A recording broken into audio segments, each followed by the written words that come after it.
years have been awarded the prize for being one of two of the most environmentally progressive printing companies in Canada. They're a company of close to $50 million, $45 million in sales. So Pat, thanks for being here. And I'll just turn it over to you to talk about your experience so far. Great. Well, hello everyone. Case study, I don't know whether I would call it that, as we're not much further ahead probably than any of you. We started the process of actually engaging with partners in Project Green, Pembina, and Climate Smart in December. But back up maybe 2.5 years is when we first started looking at it. And so this is really going to be my one key message or tip for you on this, is that 2.5 years ago we looked at it, put together a business case, presented it to our executive team. It all looked good. It was all a go. Everybody wanted to do it. It was just a matter of the resources and getting things kicked off. And we procrastinated and didn't get it done. Something else became more important, the more important activity of the day or the month. And so we kept going with that, and so here we are 2.5 years later, and we're starting the project, and it's wish I had started that 2.5 years ago. A lot easier to collect the data in real time than it is to go back 2.5 years. So what we're with now is, Scope 1 and Scope 2 is pretty easy, and we're able to access that information, and we're well down that road now. But when we look at other things, and in our industry, and I know there's a couple of other printers here today, some key area things are shipments, third-party shipments. And so for us, we have over 1,000 shipments a month going out of our facilities. And to go back 3 years and try and find out, what the weight and distance was for all of these shipments is a pretty heady task. So that's our kind of hit in the head and say, wish we had started tracking that back then. A lot easier to do that going forward. We had some support from Climate Smart and Pembina and giving us some advice on how we can overcome that, which is great. But again, back to a single point of advice for you would be, if you're at this point now, start it today. Like dig in and start it. It can seem overwhelming. I'm certainly no climate expert or greenhouse gas expert, so sometimes it can seem overwhelming. How do we do this? How do we measure that? But once you dive in and you engage with some of the experts, it really becomes a lot clearer for you. And it's a bit of that eating an elephant, right, one bite at a time. Once you start with it and you start capturing the data, and it all starts becoming a little bit clearer day after day. And so that's really what we've seen. So that would be my main point of advice for you. But to talk a little bit about how the process that we went through, the main thing for us was identifying the scope and the boundaries, and we had a pretty good understanding of what we wanted to do there, so that was pretty clear and an easy process for us. But the second part for us, which is a little bit different than the approach that Phil's company has taken, is that we didn't have a solution to capture the data and track the data and report the data, so we really wanted to engage an ECM software provider. So where do you start with that, right? We've never sourced this before. We don't know where to go. We leaned on Pembina a little bit for some advice on who would be suitable.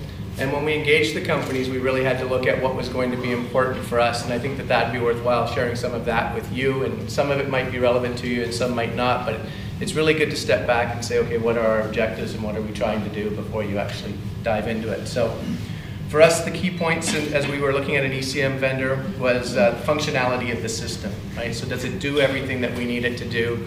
Are we able to capture the data? Are all the emission factors there that we need that are specific maybe to our industry? And what formats can we export the data from the tool and import the data and report from it? So those were different things that we looked at. Can we capture the emissions of our energy use, of our employee business travel, of employee commuting? And then the key for us was outsourced business processes. Was there a way that we could capture all of that? So you really want to look at what you want to try to capture, and then if you're going to engage an ECM software provider, then do they have the ability to capture that and roll it all into an integrated solution?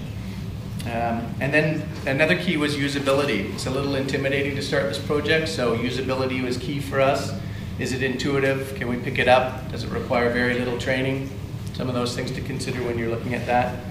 And then I think the key for me was implementation. I don't know if you guys are like us, but trying to engage my IT team and get their resource to implement something isn't always the easiest thing to do. So So for me, it was key that this was a web-based solution and that it was easily implemented. So if you are going to engage that, consider all of those things as well. Cost, obviously, in these economic times, and in our industry, there's not a lot of margins, so cost was key. And when you look at cost, it's just be very wary, and we've seen it through the process that you need to make sure you know what all the costs are, not just the upfront costs, but all of the costs, the ongoing costs, year 2, year 3, really understand what your costs are going to be there. We've, we did have an experience of one looking like a cheaper alternative, but then when we dug in a little bit deeper, it certainly wasn't. So just caution you that you're careful there. And then another key for us was stability. It's a pretty immature marketplace. ECM software providers is not. It's pretty new. There's a lot of small organizations. So for us, one of the key questions was, what would happen if 1 or 2 key individuals left that organization? Would they still be around to support us 2, 3, 4, 5 years from now? So that was part of our decision-making process. We encourage you to do the same. And anyways, where we netted out was that we've chosen to partner with Climate Smart on this initiative. We're really happy with that. Some of the key reasons that we did partner with them was functionality and usability. So I think you've probably seen today, I think you've been working in the tool already this morning, or you will be this afternoon. It's very intuitive and very easy to use, and it's kind of, if I can work it, any of you certainly can, because I'm not technologically savvy at all. So that was key for us, was that it was very user-friendly. We had people working on it from multiple offices. We had facilities in Ottawa and in Mississauga here. And we really wanted to make sure that there wasn't a lot of training required and that we could get up and running on the system very easily, and we have been able to do that. So one of the other keys for us was whether they had experience in our industry or whether they understood our industry as well. So those are the things you're going to want to look at. And then I think lastly, one of the big reasons that we chose Climate Smart was their planned future enhancements. So, GHG Scope 3 protocol and their understanding of that and what's going to happen there. So think about the future as well, not just the present, and saving a couple of dollars today when you're going through that process. But it's been a fun experience. I think, Suzanne, you would agree. It's been enjoyable. It's really neat to put your data into the tool and have a few aha moments, and to look at it. The thing I've enjoyed the most is putting in the data for my CEO's travel and seeing that his emissions from that air travel, and I'm going to be able to go back to him and say, we can save all this money if you don't travel, all of these emissions if you don't travel, and then you won't be in my office 5 days a week. So it'd be great. But it is fun. Encourage you to dive into it. Congratulate you for coming here today and starting it and considering it. And I wish you all well.